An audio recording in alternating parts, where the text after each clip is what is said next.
while we're walking, I want to introduce myself. I'm Bob Nelson, half of the Bob and Bob Show, and I want to welcome you to Lehuula Farms. And this is the row we're going to work on here. I'll give you just a little brief rundown. Bob and I have been doing this for a number of years now, and we kind of just, as you probably have noticed, this farm's on the Beaumont Fukunaga method of pruning. So we've used this row, this row, this row. So we just 1, 2, 3, 1, 2, 3. We keep going round and round.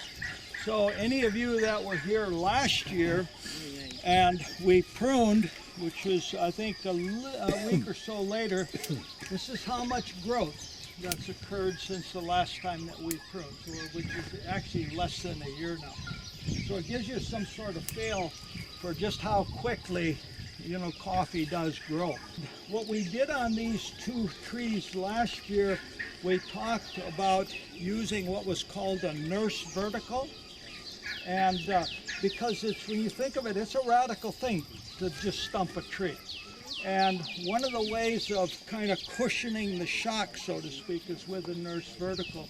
And if you look at these 2 versus the ones beyond it that didn't have nurse verticals, we didn't change the growth structure of this tree at all by doing that. We probably helped it a little bit. So, yeah, minor though. Yeah, and this is Bob Smith. Bob is a local boy, even though he don't talk like a local boy. He does. He does his pidgin depending on who he's talking. Hey, I'm fluent in pidgin. Yeah. So anyhow, I'm going to turn it over to Bob here, and I want to welcome all of you. And if you've got any questions, you're here to learn. We're not here to talk. So go ahead, Bob. Thank you. We should really thank Bob. He's really generous. He allows us to come to his farm every year and give this pruning seminar. We keep trying to kill the trees, which is really a good thing, because this is one of the better farms in Kona. And so that being said, thank you, Bob. Thanks, Bob. Thank you. So today we're talking pruning. I think a good way to start in any of these discussions, especially for people who aren't familiar with coffee quite yet. When we talk about coffee, there's the branch. This branch here is called a vertical. So whenever I refer to vertical, that's what I'm referring to. Where the coffee is bearing on is called a lateral. So verticals and laterals, that's how coffee grows. And just to give you the terminology. So the first question is, so why do we prune? If you recognize what the growth habit of coffee is, you'll understand why we prune. Coffee is like a bush. It is a bush, actually. And if you don't do anything to it, it just becomes this ungainly, pretty much unproductive plant. Pruning allows us to control the growth habit of the plant. Not its natural habit, but how we want it to grow. And so, if you have a coffee, and they're bushes, but we call them trees, so I'll refer to this tree, a coffee tree, the growth cycle is 1, 2, 3. In its first year, it's just forming shoots. In its second year, it looks like this, 1 year after you prune here. In its third year, which is the maximum production year, is here. So the Beaumont Fukunaga method of pruning, which incidentally wasn't something that was readily apparent to the old-time farmers. It took a guy, his name was Eddie Fukunaga, he was an extension agent here, to have this light bulb moment when he realized that it was a 3-year cycle. Because in the old days, they used to grow their trees up to the sky. They needed ladders to pick the coffee. And they did that for their own reasons. And so with that light bulb moment, he realized that if you planted your coffee out, or you pruned your coffee in rows, did the pruning that way, It was the simplest thing ever, right? You could teach somebody to prune in 5 minutes. Cut this row, no problem. So that's the benefit, the beauty of this system. I think the first thing that we should cover here is when to prune. When. That's a question that every single farmer wants to know. When? What time of year? When do we do it? And the answer to that is it depends.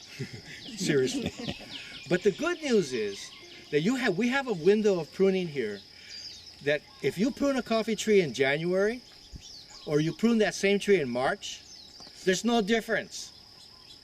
It looks like you get a head start early on, but at the end of the day, there's no difference in when you prune. So you can use that window, that pruning window. I've even pruned in April, by the way. And this is what you need to remember. And this is a really good year to describe that. When you have weather conditions like we have now, where the trees haven't had any significant moisture in like months, you don't want, if anybody's pruned here, don't get too excited. You don't want to prune your coffee when it's under stress. How do you know it's under stress? If the leaves are wilting, if the leaves are falling off the tree and drying, don't prune your coffee. That's just like, don't do it. You don't need to do it. If you do it early, you actually are jeopardizing that tree. You can actually kill a tree, especially in this system, if you prune when the trees are under stress. Because, you know, as Bob said, this is like pretty brutal. You take a tree and you cut it down. So the tree needs to have the energy to regrow. If it's too dry, like it is right now, it's not a good thing. So when to prune is variable. So does that depend on elevation? Okay, I would say this right now. If your farm is under 1,500 feet,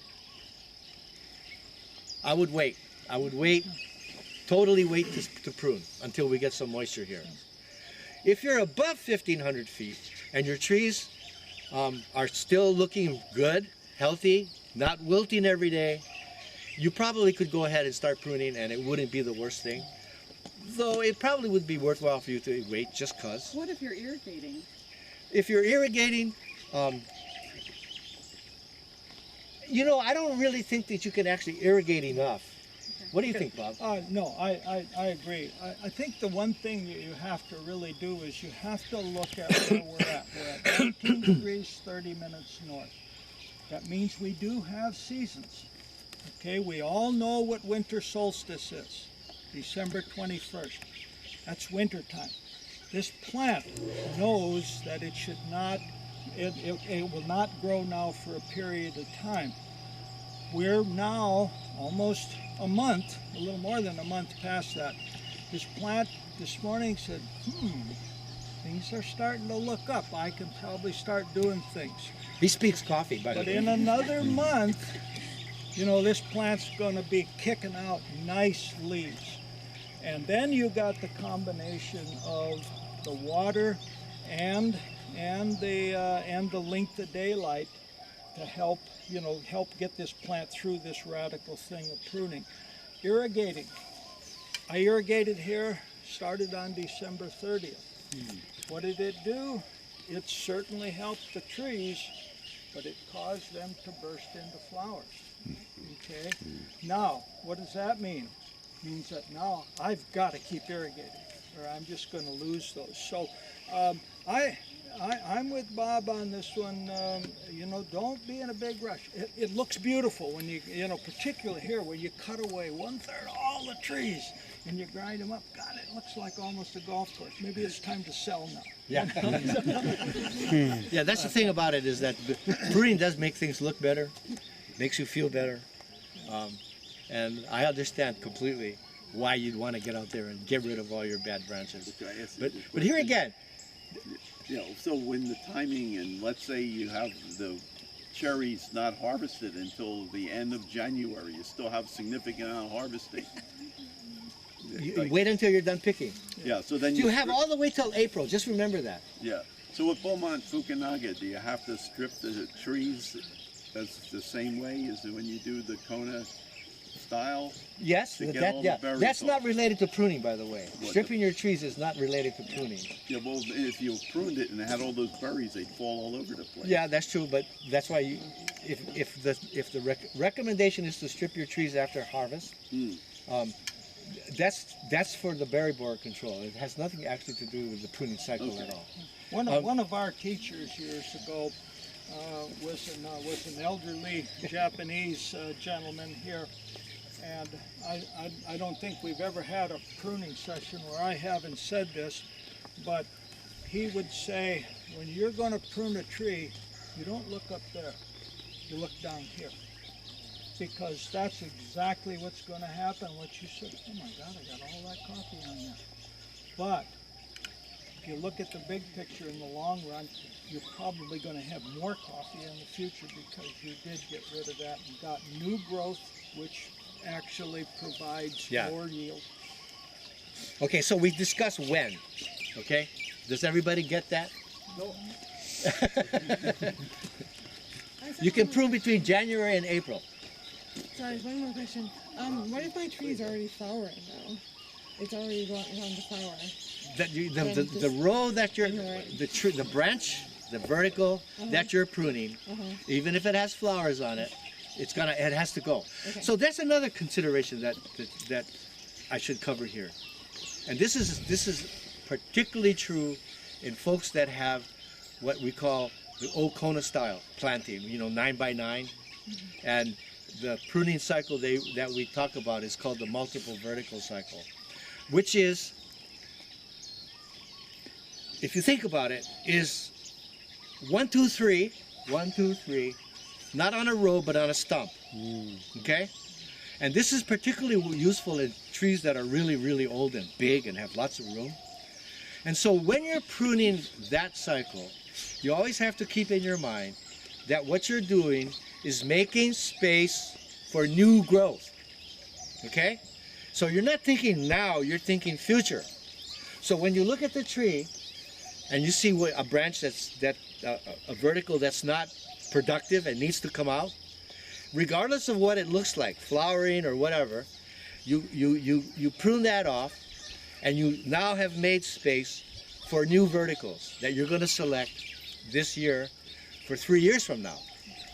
So the multiple vertical system it's hard to teach and it's hard to learn, but it's not that difficult if you think, or you can visualize, which is really hard if you've never seen this. If you can visualize what this shoot that's this big now, well, when you prune there's no shoot, but your first year growth, what it's going to look like in 3 years, where are you going to be? And so what you have on your multiple vertical system on each of the trees is different ages on each of one of them. So the most important thing when you're doing multiple vertical system is you can't have too many verticals of the same age on the same tree. In other words, I'm just going to make this up. What you might want to have is 2 1 year, 2 year, 2 3 year, okay? But there can be any number of variations with that. One could be 3, one could be 1, all kinds of different variations. But always remember this, when you're pruning, you're making space for new growth. So after you prune your tree and the multiple vertical system, and you've got your spot there where you just cut the vertical, you need to eliminate every single lateral that's going to impede the growth of this new shoot, this new vertical, that's going to be this small when you select it the first time.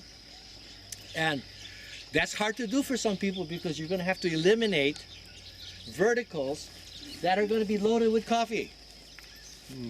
But you cannot, laterals, sorry. But you cannot allow those to grow because this is the deal in multiple vertical system. Every single vertical has to have the structural integrity to stand up on its own. If it has to grow and snake its way through already existing growth, the next time you cut it, the one that you selected the previous year goes boosh, falls over, flops over, and it becomes a worthless vertical. So that's the most important thing. And that's really about the most I can say without having, trees to demonstrate. Can we go back to when you have your first 3-year-old tree, the brand new sapling, what I would call a sapling? Yeah. And so it's 3 years old and it's... Yeah, well, you know what? Yeah, If you you wanna get to that? okay, if you have a newly planted farm Yeah. and you put seedlings in the ground, Yeah. it's a 4-year cycle. Okay. I know that's where it's confusing. Okay. It's a 4-year cycle the first go around, then it becomes a 3-year cycle thereafter. So mature trees. yes, on mature trees. So a new growth, and the reason is the first year you plant it, it just gets established. Yes. So it takes 4 years for it to, even from seed, by the way, Right. same thing. Right. It's a 4-year cycle. At the end of the 4th year is when you want to start pruning. However, if you're going to go in the Beaumont method, you can't wait until your whole farm is 4 years old. You're going to have to start at least 1 year ahead, and you'll be cutting. Okay. You'll be cutting really nice, productive trees down, just to start your cycle. I have a question on the opposite spectrum. If my trees are really old, 20 feet high, they've got 10 different verticals going up, is it best to stump it? It is. Yeah. And just wait a year or two for Start your cycle. start over. Yeah. Just start over. Start over. Okay. Yeah. Wait. Yeah, Well- I'm sure, Bob has said, he started right off about saying about rows, and I'm sure that 3 or 4 of you people here thought, well, I don't have rows. Yeah. What do we do? Yeah. And I think the most important thing to recognize about farming coffee or anything else is that whatever we say here may or may not fit your situation. What you have to do is you have to look at your situation and say, what will work best for me? And the other thing to remember too is this. Coffee yield is a function of how much light the trees get. So that's why if you look at the old time coffee farms, the spacing was 9 by 9. And there was a reason for that. Is because if they got any closer than that, they started to get into a situation where there was just the growth, it was counterproductive actually, because when the light doesn't get in, the trees yield less. Which is why the Beaumont Fukunaga method is really good, because this row and this row, when this row disappears, when you want to cut it down, start just to give it good. No. Just so we can actually make the point. So with the Beaumont Fukunaga, that you go in alternate rows. 1, 2, 3. 1, 2, 3. Why not like 1, 3? Why not? Yeah, well, I was reading about it, and they were using a 4-year cycle on the Yeah, that's Beaumont. because that's where there's an error in the literature. It's a 4-year cycle when you start from a seedling. Thereafter, it's a 3-year cycle. I don't know how many farmers over the years have come to me and said, "Oh my, Bob, God, I have a 4. I followed the book and I did a 4-year cycle, and now I don't know what to do." And All the suckers they have coming up to. They just don't care because they're going to stump So- it. They're going to stump it. Now you can see. I know. So we're going to have to be a little yeah, so this is a good clever. time. So after you prune your tree, okay? I'll get that. I got it. So after you prune your tree, let's just say that this vertical here, we're talking multiple vertical now. This vertical is going to go another year, okay? Not this one, but one like it. So after you prune, okay, you cut. This is the new growth site right here. And where do you cut on this stump? That's another consideration, right? Where Bob cut is fine. You could also cut it a little lower. But you don't want to go higher. You don't want to ever go higher. And This would have yeah, been, I'd have got great growth right there. yeah. And so where do the new shoots come out, right? Well, if you're really observant, and I've seen this enough times in my life, that I can almost guarantee you that right in here there's a growth point, like where the shoots are going to start forming. And so, yeah, this one's really apparent right here. See here and here. So after you get through pruning, you have to remove. Never ever keep anything like this. Like this. Don't go, oh, I could keep that and grow that out. Because this now is a 2-year-old and it's coming from way down on the bottom, which over time is going to be a really bad thing. Okay, so I know the new shoots are going to be coming here, right? So what I do then is I move this lateral, I move this lateral. I'll probably get rid of that one and that one. And so now, sometimes it's really hard to do because there's coffee on it. So now I have space. See? And probably in this particular case, we might select 2 on this one or 1 on that one. And that's a whole, excuse me, that's a whole nother issue. Bob, you want to remove those verticals that are false verticals coming up. Every single one.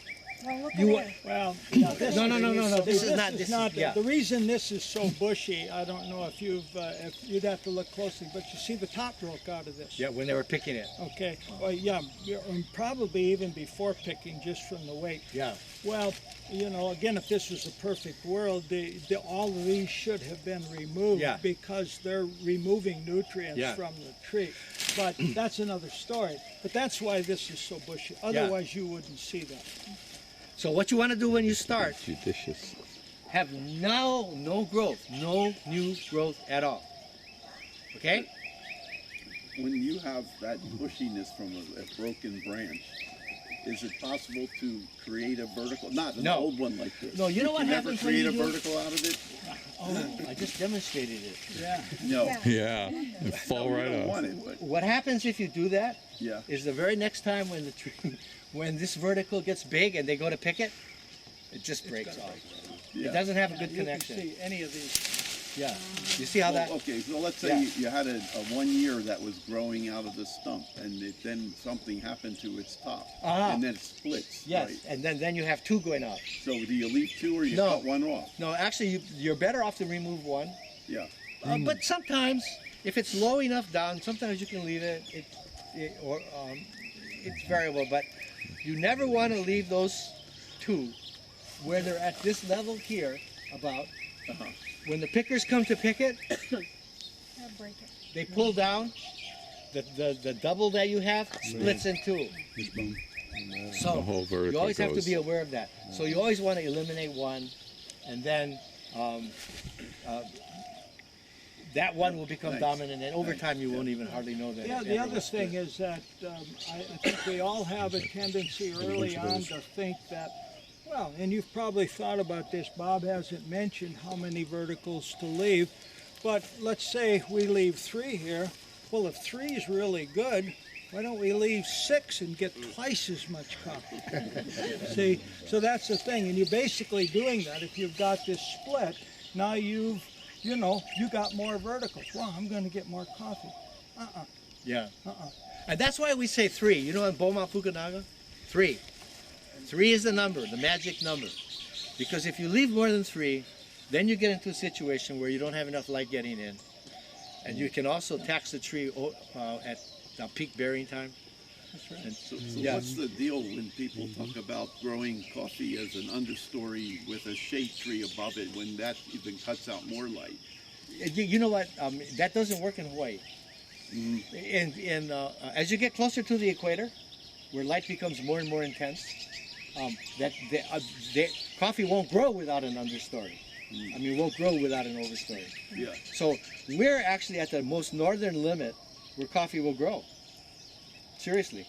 And in Kona, the reason coffee is really happy here, besides, it likes this place, like most of us would, if not all of us, is that we have what we always call the Kona climate. Clear sunny mornings, cloudy afternoons. So when you put shade over your coffee, it becomes too shady. The coffee will grow. It'll grow. It'll be happy. Grow. It'll grow underneath canopies. You'll see leaves twice as big as what you Cherry in the twice as open, big, and but you'll see you know, cherries huge, but only a small percentage right. of yield compared Yeah, to. so you don't want to shade your coffee ever. Maybe somebody at the very, very bottom of the coffee belt might gain a little. I don't know. We need to get our chipper I even going. question that. But shade No, is we not- don't. Shade grown coffee is never going to go in Kona ever. We're down at the bottom and we don't. How low That's not would a you problem ever for you. go? How low would you ever go to cook? You can actually cut. You could cut this down so that you have like maybe an inch. I mean, it just seems like after 10 years, you're going to be about 6 Well, foot tall stump. Yeah, not after 10 years. You see, what happens is this. Okay, so the new growth is going to come right here. Right. I can already see it. So, or right here. So at most you gain an inch every 3 years. Okay. So you're only gaining a third of an inch every year. And so it will, over time, the stump will get bigger and bigger and bigger. And for like us old guys, it doesn't matter, right?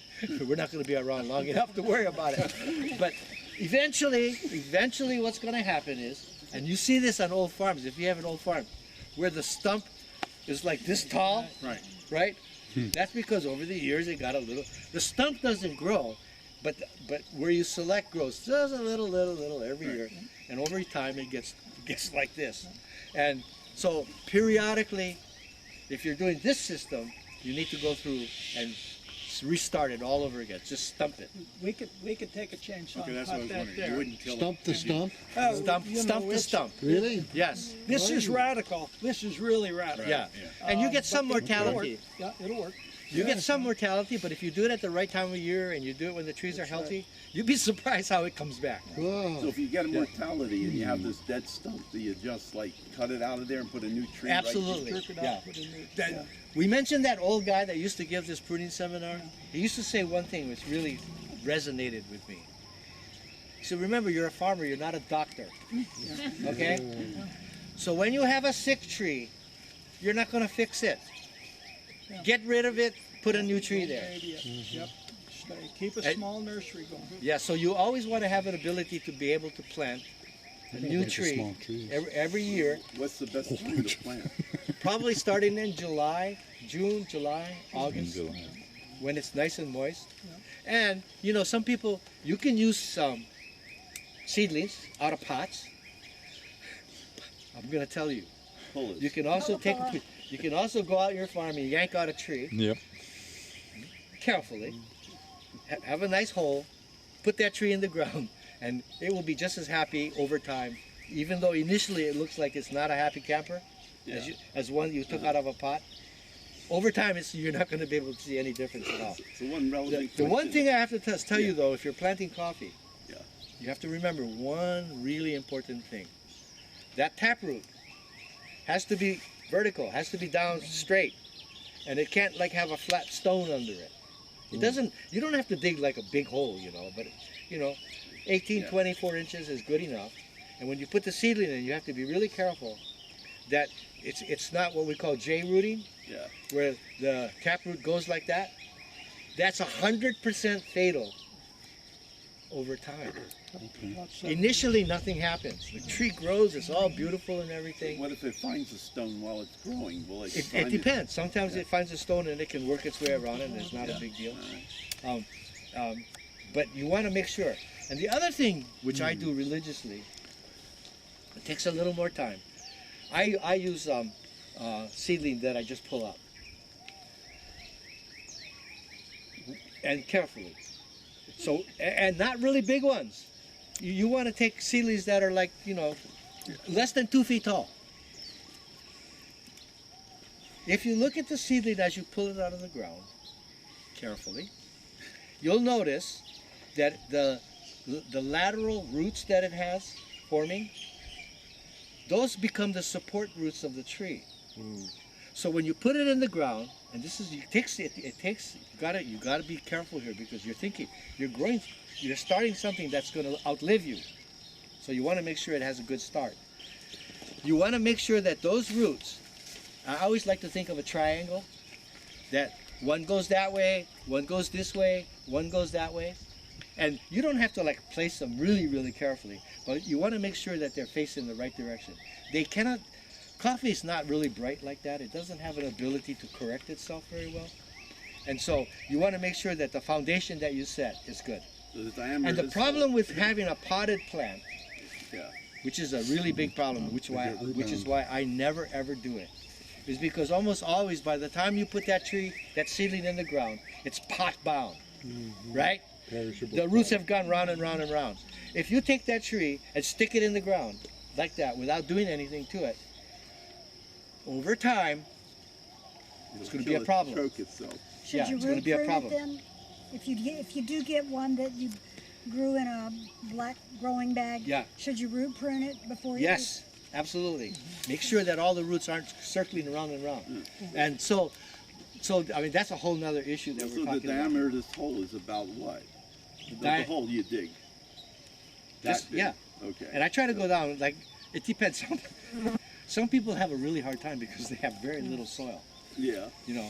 And gonna- those people that are starting out with, and they have rocky soils, I'll tell you one of the best things that you can do. It's a little expensive, but it pays off dividends, is to get a hoe ram and pound the ground, pound this, Right, fracture make the a, rock. fracture it, make a hole. Don't try to use a pick and shovel. And Or an auger. Can we bring it back to pruning? Yeah, Can we yeah. have this discussion Uh, now? Yes. There's Sorry. one word Thank of you. caution before we do that, and then you were way ahead of me there. You got to remember that we have a thing called the Kona root knot nematode here.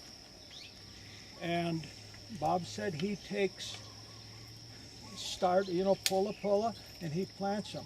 But I bet he didn't take pulla from somebody's farm that he doesn't know anything about. Because Absolutely. it's a serious situation. Yes. So always keep that in the back of your mind. yeah. That Have a if nursery. you pull a young tree from somebody's farm and bring it over, you may be bringing something that you don't want. Okay, let's get back to Yep. pruning, which was our major thing here. And pretty much we've talked about the two primary methods. Actually, they're the only two that we should even consider. And Bob, don't you want to cut this off, Bob? The whole farm is going to look like the whole farm. This whole row is going to look when he gets done. Okay, another question that's going to come up, so I'm going to answer it before it comes up. Do I have to cut it on an angle, or can I, cut it perfectly flat? If I cut it perfectly flat, is it the water gonna stand there? And I defy anybody to cut that so flat that water will stand on it. So again, this is a kind of a dull saw, but we got the job done. So what he would be doing here is he'd be going down this whole row and cutting everything down, just like this. At the end of the day, it would look just like this, every single tree. And then, so you see, this is the beauty of this system. Now there's a space here. What's your row size, 9? 8. Okay, Yeah, so this is an 16 old style feet. farm. Yeah. Of clear space. And so these trees, which are now going to be in their 3rd year, these are going to be in their 2nd year, going to their 3rd year, are going to have all the light they need. This is a really good system, if you can do it. So next year, okay, you've got this. Yep. And it's not like you're never going to have to touch this tree again. Oh, well, that's a whole nother issue. That's the next one. Yeah, that's the next workshop. Oh, a teaser now, huh? Yeah, yeah.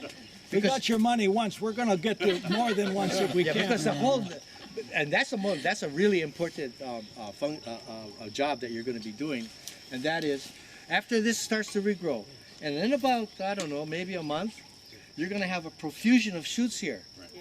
Like, Yeah. there And could be even down 20. here. Yep. And so you're going to want to go through here and select the 3, well, I'm getting ahead of myself here. What I always tell people is that your first go round when you're selecting, select 4. And then come back on the second time when you have to desucker and decide which of the 4 you're going to keep 3 of. Okay, so that's a whole nother issue, which we're not really going to cover today because, well, we really can't demonstrate it. But you can see there, in this particular case, they only selected 2. Probably, That's sometimes... because we had the nurse vertical, see? Oh, it didn't grow back? So, this is the nurse vertical. It never grew, huh? Yeah. No, I cut it off. Oh, no, okay. But when after you cut it, it didn't sucker? You called it what? I just pulled them off. Oh, okay. Because it was late when I cut it. Okay, Nurse? so Yeah. Explain nurse vertical. Yeah. Oh, Yes, please. okay. Again, we've touched upon the fact that by pruning, stumping a tree is a very radical thing to do to any plant.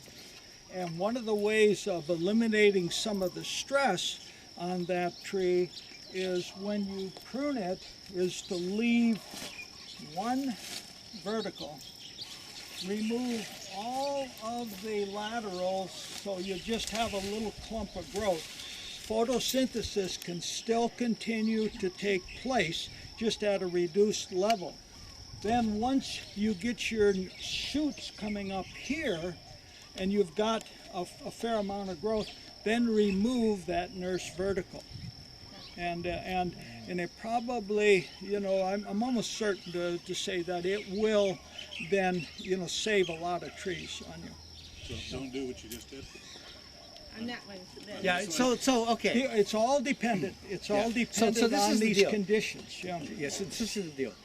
When you do this pruning cycle, like this, every time you prune, you're going to see a few trees that don't come back, that don't make it. Yeah. But I can tell you from my own experience is that those trees that don't come back, they were bad trees to start off with. Yep. They weren't happy trees. They were weak. If you have a tree like this, for instance, this 100%, this one, this is not going to die. This is I absolutely guarantee you that it's going to grow. Okay. So would you say you would leave a nurse vertical on trees that you were, would you do both in a row? You picked because you were kind of worried about that particular tree, so you'd leave a nurse vertical? I've found that the highest mortality from the Beaumont Fukunaga method is on very old stumps. Yes. Now there are stumps on this farm. You can look around. There's not many left anymore that are pushing 100 years old. Those are the ones that I found had the highest probability of mortality, provided several things happened in the previous year. There was a high harvest and it was a very stressful winter. A combination of those two things, the nutrients had been really sucked out of the plant and the ground, and then the stress, and then sometimes this was more than the tree could handle. So, talking about the stress, like if you had a really rainy year like 2015, right, and the trees are all going happy, and then you get into a winter where it's dry as a bone, is that a stress situation? It is. It is. These trees aren't flagging for your benefit. It is. Even though they would be flagging even if you weren't here today. Yeah. It's not something that lasts. The soils in Kona, they're not really great at holding moisture over a really long period of time.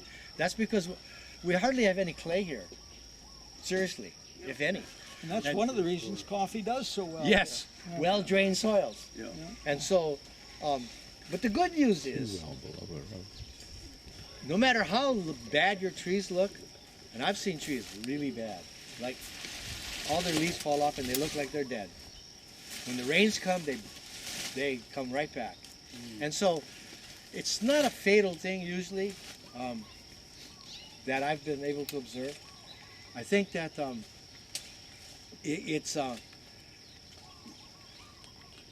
the growth cycle of coffee is that right now, when it's really dry, like it is now, the coffee's dormant. It's not growing. It's just hanging out, waiting for the right amount of light and moisture to show up. And then it'll start growing. So, we're at the mercy of the weather here. And just for your information, I've been keeping records of rainfall here for 26 years. And the last time I remember something like this was in the late 90s. where we had, I think it was the late 90s, where we had similar conditions to this. The difference this year from previous dry seasons is we have not had any storms. No Kona storm. No Kona storms. That's rare, really, really unusual, because that usually gets us going here. Sometime around January or February, we'll be able to, you know, get a storm, moisture will return, and the trees will bust into growth, and then we can get on with our pruning. So, I have a question while I'm remembering that I had it. On our farm, some of our laterals droop all the way down to the ground, and you kind of pick them up. And do you cut the whole thing, or can I just cut like half of it? And clip it all. Snip it all. Okay. Yeah. Two things. Pickers, they hate picking low. Yeah. They really do. Secondly, it seems to me that the lower laterals, the ones that are really, really close to the ground, have the worst CBB. Yep. Yeah. And so the way to get rid of those two problems is just eliminate the lateral. See, the thing is, it's really hard, you know, because you're looking at all the beans there and you're going, oh my God, I could get that, or you know what I mean? Yeah. But all those you flowers. always have to think that you're in a situation where you're trying to control how much coffee you're getting off your trees. And you have to realize that in many cases, especially those people that select too many verticals, you can actually end up killing your tree by having too many verticals with too much coffee all at once. Maybe you've seen this, where the tree will grow, the coffee will be beautiful, and you go, okay, well, this is going to be great. And then it doesn't ripen. Oof. The trees, the berries get kind of whitish looking or brown, and they don't ripen. Or the tree just dies. Just dies because there's just too much of a load on it. So you're trying to control how much coffee you get. And it's not the maximum amount you're looking for, it's the amount that you're going to be able to harvest. Another thing that happens, too many verticals, small beans. So that's something you got to like learn over time. But if you follow the real simple rules, limiting the number of verticals you have, you'll be good to go. That's similar to quality wine grape growing in a vineyard. Same thing. Yeah, cutting the yield back. Yes, same thing. So it's always some decision that you need to make that's probably not going to be like, oh, I don't know if I want to really do that or not. But my attitude is, if you think you should do it, do it. When did you do the suckering on this row here? That probably took place about 4 different times last year. One of the pluses of the Beaumont Fukunaga method is the fact that you're not going to every tree on the farm and suckering, that you're concentrating on one row. That doesn't mean that your 2-year-old growth is not going to have, but basically you do that one time. But Bob had mentioned leaving, going through and leaving 4. We actually even leave a few more than that because it's a little quicker to go through the first time, and then the second time is when you want to make now your final cut down to your 3 verticals. And when do you decide that? Okay, so we're going to have there'll be another. Okay. Yeah, we're going to have a workshop that has to do with selection. Okay, got it. Because that's a whole nother Okay, got it. yeah. May 20th. issue. But Yeah, when is it? May 20th. May 20th. Write that May down. 20th. Is that too late? Okay. I'll have to look on my calendar and see if I'm Yeah. doing anything. Yeah, me too. I'm going to check it out. So May's a good time this year. That's another story. Yeah. Again, as a prelude to that, don't get in a rush. I think if you've learned anything here this morning, learn the fact that don't be in a rush, because of the simple fact that you can prune today. I wouldn't myself, or you can prune 6 weeks from now. Come the middle of September, you're not going to be able to tell the difference in the. It's amazing, actually. It really is. It's counterintuitive. It's I guess. all related to energy and light. Yeah. And the growth cycle. Coffee grows at a certain time of the year. So when you talk about growth, well, let's say before it really starts foliating new growth, it's flowering like crazy. On the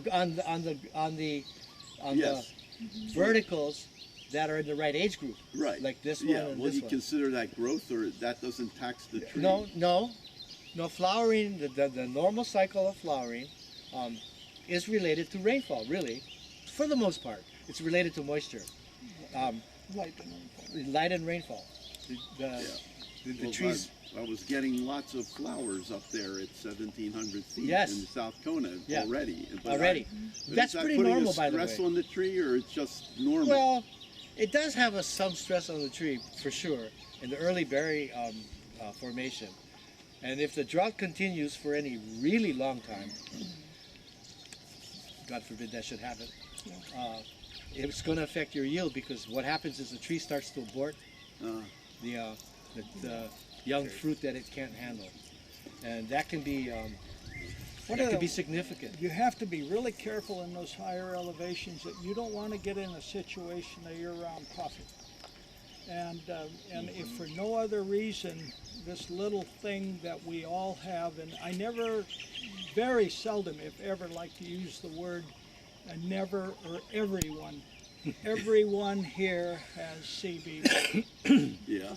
And when you're in a situation of year-round coffee, you've put yourself at a tremendous disadvantage compared to the rest of us that are doing things seasonally, and we have a hard enough time seasonally. And at the higher elevations, it's really hard, because we actually do have a situation where we. Well, the harvest was from September, October, November, December, so it ended 4 months, and we. Well, for some of us, I just got through picking my last round. The higher elevations, we picked 2 farms last week that were 22. Roger, you still got coffee, huh? I finished Tuesday. Oh, okay. There you go. There you go. He's at So 2,200 feet. Yeah. We finished in end of November, 1st of December, and we're at 1,000 feet. Yeah. The lower elevation farms, they have a little better, because they have a better seasonal period, whereas the upper farms, we tend to be more extended, and Have to force the season, really. we wish we could be like you guys, but unfortunately we can't. But the good news is, if everybody's farm was ready at the same particular time, we wouldn't be able to harvest it. You wouldn't have the pickers. Yeah, and so the fact that we're stretched out is a big advantage, especially for like for us in the very beginning. It's hard because the pickers are all picking the lower elevation farms, but after the lower elevation farms are done, we get them all, and so then we can have a better. It works out. Okay, so does everybody kind of have it clear in their mind why we prune in the first place? Everybody sort of has it clear in their mind how you prune? Okay, now, what do you do with all this garbage? Can we? Good point. Are we going to cover the possibility of block pruning? Probably not. Okay. But now that you bring it up, well, never mind. Oh, we like to hear. That's good to control CVB, right? You know what? Think about this, okay? Every year, you're pruning 1/3 of your verticals, right? One row, 1/3 of your verticals. Whether or not you have those verticals in a line or a block doesn't matter, because on the rest of your farm now you have a block that's 2 years old, you have a block that's 3 years old. The same number of verticals are going to be bearing coffee, and so in my mind, as you probably can tell by the way I'm talking about it, is that I think it's not okay. It's not a good idea, and the reason I think it's not a good idea is because why? When you have a whole block of the same age, you have space and light considerations. Big problem. Okay? You don't have enough space and you don't have enough light, and that's why you always have to think. Eddie Fukunaga used to say, let the light in. If you're doing a block and you have all your verticals of 3 years old, now you've got a pretty congested mess. And so that's why I am not in favor of it. Some farmers think it's a good thing, and you know, that's fine. No, we're continually learning, and Broca or CBB has really caused us to step up that learning thing. We've become very placent here in Kona over the years. I mean, life was good. We didn't have a bug, we didn't have anything, and then all of a sudden one day our whole life has been turned upside down. So again, it goes back to, you know, what you got to do is do what you think will work best for you. There's no major right way or wrong way, but how you're going to measure that success or failure is going to be at the end of the year with, you know, how much coffee you produced, how much or how little of it was infested by CBB, and so forth and so forth. Okay, so what to do with the mess? Yeah, now we got this. So basically, yeah, when you guys leave, we'll back the truck up here. We're just going to load this in and take it to the dumpster down there. So. Liar. Oh, no. Okay. We put a lot of money into this. It gave us some money back, but you know, we don't want to throw it away. Okay.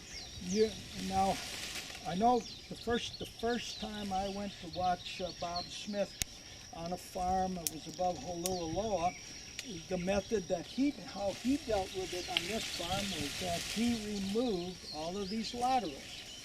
Okay, with a machete, laid those in, and then he just laid the verticals down alongside, not against, but down alongside. That's one way. Okay, what we do here is I've got a lot of reputations, but one of my reputations was being the king of toys. I've always been very a strong advocate of machines doing things instead of your back. What we do here, we take this vertical, we lay it crossways, and we drive across it with a tractor with a flail mower. Just mulches everything up.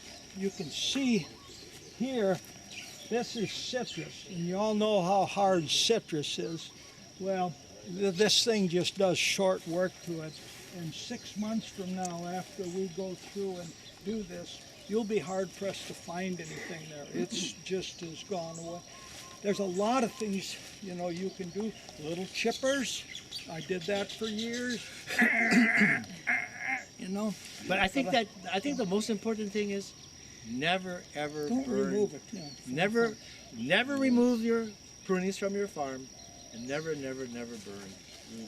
And I'll tell you one of the. I noticed you put it next to the younger, or you know, when you're taking it down, if you you're do it by putting hand, closer yeah. to the ones 1 you just- year and 2 year versus the 3 year. In 3 years of vertical, you know, that you stripped and put next to the tree, it's gone. Yeah. Well, the other thing too is that there's going to be more room here. I got it. You know. Yeah. And what if this would have been a full-size vertical? It would have been, you know, this much taller. I would have probably cut that in half. Yeah. When I prune, I cut half, and then I cut the bottom. Now, you're probably thinking, you know, why don't I have arms like this? You know, if I'm sawing all these, I don't saw these things. I got a pneumatic pruner. Yeah, you know, so it works. What exactly is the machine? Is it? Good question. Is it the PVC cutter? Commercial. I'm glad. I'll be right back. I mean, I already have a PVC shear, but I Chainsaws work, especially one with a little bar, like a 12-inch bar. I use an Echo. I got a 16 that I talked to him about getting. And that works just fine. Chainsaws are good. You can go really, really fast. And the other reason they're really good is because when you get to a stump and you need to do a little extra cutting, if you're using a handsaw, it's really hard to cut these big ones, right? Chainsaw, nothing. I got it finished saw, so it's not, the bar doesn't sit. Okay, I'm back. Nice one. But the pruner's off on one of the other farms. Pneumatic, by air. You know, hydraulic, by oil. Hydraulic, you can cut bolts, but it's slow. Pneumatic, and it's gone. So basically, there are a number of different manufacturers. If you'd be interested, I can give you the information. You have a fast recovery compressor and a hose and this pruner. And it's very lightweight. I'm sure some of you have seen it demonstrated here in the past. It's a good way to prune. Okay, I heard somebody mention chainsaws. Chainsaws work. If you're going to use a chainsaw, I would suggest that you remove the oil from the bar oil and replace it maybe with vegetable oil. It's a matter of preference. Bob's not going to agree with me on that. Bob's been doing coffee a lot longer than I have, but that's just what I would do. The other thing we talked about just briefly before a lot of you got here this morning was, you know, cordless tools have really dramatically changed in the recent years, and there's probably some pretty good battery-operated pieces of equipment that can be used out there, and these batteries charge up in a matter of 10 minutes or so. So there's a number of different things that you can do. The first year we pruned on this farm here, we pruned with a machete. Yeah, in the old days they used to use a machete. That's how You they also have a prune. lopper that you can use. You can use loppers, There's yeah. a wide variety of loppers, Yeah. but That's you a see little the big thickness for of it. that? Yeah. No, but Yeah. for some But of them, there are what's called ratchet loppers. Yeah. Have you ever seen those? But you know, it all depends. You know, I would use a lopper if I had 7 trees. I'm not Yeah, I was going to use a say, when you have a lopper big if farm, I've it's got, all about you know, production. 3,500. You need to do the most efficient way that you can do Yeah, it. and not exactly. mess Whatever around. works for you. Yeah. You know. so yeah. why didn't you choose to chip your waste and just disperse it over? Me? Yeah, or yeah. Why wouldn't that be the preferred method? He's talking 20 years ago. Okay. And but most of us, if not all, some of us for sure, we have farms where you can't get any equipment in. Yeah, it's not. Oh, Right? I mean, it's not evenly graded and stuff. No, yeah, that's just like It's like Yeah, those we farms. can't But even like make one rows. like this, you would just go down the row and chip, right? This is like a And that's, gentleman's. the question that's is basically why. what I Oh, do. this is a gentleman's farm. This is a gentleman's farm. But a lot of us, we can't even get equipment in. We can barely walk on can half barely of our walk. farm. Really? Let Yeah. alone get equipment in. So, No equipment. So you're almost forced to figure out how to. Now, what I do on my farm, so I prune. I let everything sit on the ground until all the leaves fall off. That takes like 3 weeks, 4 weeks. Then, after all that, the verticals are just skeletons, and they're dry. And I pick places on my farm, along a rock wall, all kinds of little different places, and I vary it from year to year.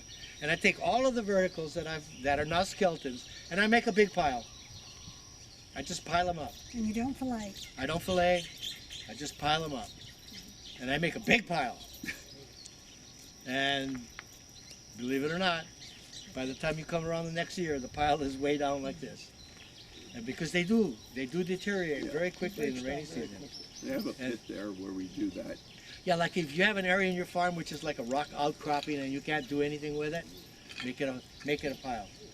But put it in a place you're going to retrieve some benefit from. Yes, Right. and you can use that. And that's by by spreading it out in the farm. Yeah. I'm getting a return on it. Right. Yeah. Right. Well, the leaves have a lot of nutrients in them. Yeah. It does. It all comes back actually. And in organic matter, here's another thing that is kind of interesting if you're into soils.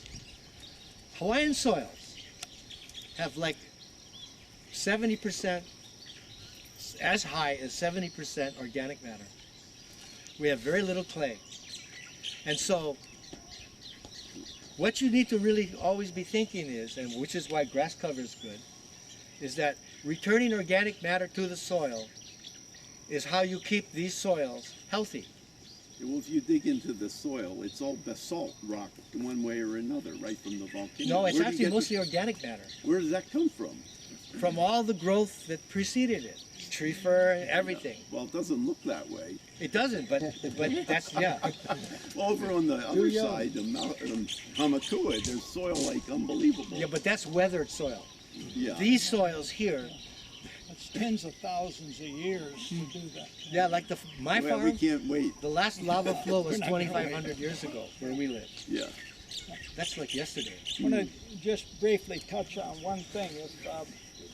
If you do put it on, which is good, be very careful that you don't build up against the tree. Okay? Do you know what girdling is? Okay, if I take a chainsaw and go like this here, you know, I can, you know, probably with a little bit of effort kill this tree. By piling this stuff up against there real tough, I just girdled that tree. There's a definite division between the bark layer and what's underneath the soil. You don't Really ever important wanna when go- you're planting seedlings. Oh gosh, yes, yes. Particularly, yeah, if they're a little older even, yeah. Yeah, You gotta be real you have to make careful. sure that you have Yep, that separation. Okay, so we pretty much covered everything. Andrea Kawabata, our illustrious extension agent, wanted to talk about. Did you have something to? Yeah, I can talk a little bit about leaf sampling and Yes. soil sampling. Yeah. I do have some handouts as Come- well. yeah. Let me grab them. Okay. So I hope that we helped a little here. What about whipped trees? What's that? What about whipped trees? When you've got people come in and they whip them with You're talking about stripping the leaves? the bark. Weed whacker. Oh, weed whacking. Oh man, never allow that to happen. Oh yeah, but No, I know. no, you can't let that happen. So can you stump that below the whipped part? No, Where the cambium? not usually. Yeah, and so there are ways to get around that. If you're an organic farmer, you can do it by hand. But if you don't mind spraying Roundup, you can spray right around your tree and make that space, you know, no weeds. No Here, there's grass growing really close over on that road. Yeah. Is that something you want to clear out there? If you're weed whacking your farm with someone else doing the work, yes, for sure. Especially for young trees, that's fatal. I don't know how many of you know Andrea, but if you don't know